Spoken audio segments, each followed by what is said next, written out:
So from the time I was a little girl, I was always considered the shy one. I was always quiet.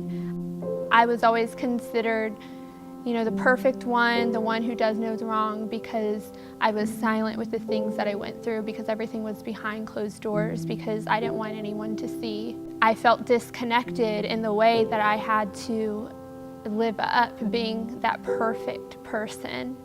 I would go around and feel invisible, like no one even saw me, no one even knew who I was.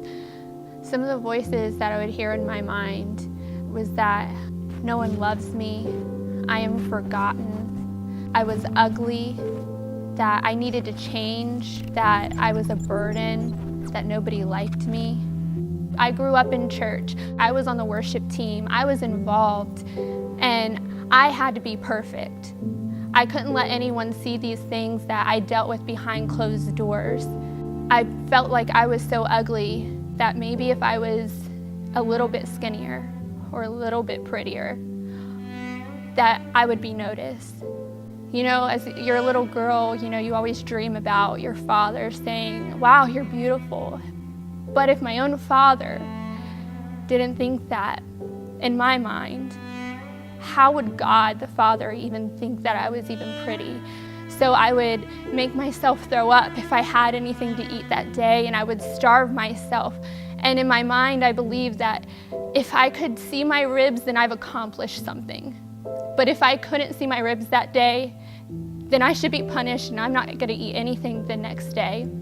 Or I would go into my bedroom and shut and lock the door behind me and cut myself and cry. I felt like it was the one thing that I could control in life. I could actually control how deep I wanted to go, how much pain that I wanted to feel at that moment. I can control that. When I still felt like I wasn't noticed, when I still felt like no one cared, when I still felt invisible, I decided that why not end it if no one cares? So I took a bottle of pills. I wrote some letters to those who were closest to me, and I decided I was going to end it.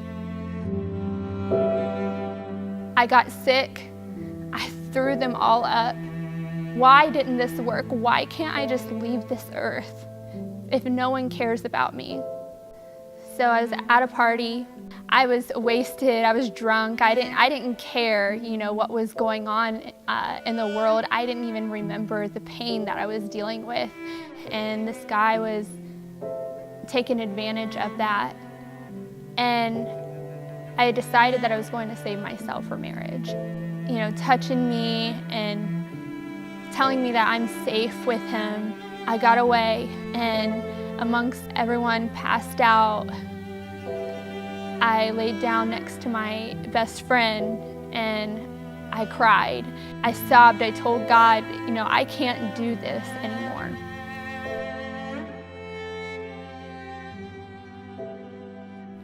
So I was at a youth convention, and after dealing with depression and suicide, and then they had an altar call. Hundreds of people going down and giving their life to God. And I wanted that. I wanted to no longer deal with the pain. I wanted to experience the love that I hadn't felt. So I ran down to the altar, and the air felt so thick. Like everything that I had been feeling was finally coming out of me. That I no longer have to deal with these things. I don't have to carry these burdens on my own. And his voice speaking that he is with me and he has not left me. And in those moments where I thought that he was gone, he was actually there right beside me because of the weight that he carried on that cross. He showed me that he is for me and he's not against me. By his word, he's spoken that I am fearfully and wonderfully made. He created me in his image. He says that I am valuable. And I did save myself for marriage. God blessed me with a mighty man of God and 3 beautiful little girls. God has blessed me with creativity. and now I use it for my own business. And Jesus gave me a calling, and he gave me a purpose. And has life been perfect since giving my life to Christ? No. But his plans for my life are perfect. And my story is just one story out of the hundreds of stories in this church. I didn't want to go up there and make a decision that I felt was going to leave me with nothing, when really that decision was going to give me everything. Now, I couldn't live the way that I was living anymore. And it was not easy to let go of a lot of that stuff. But I'm so thankful that I did.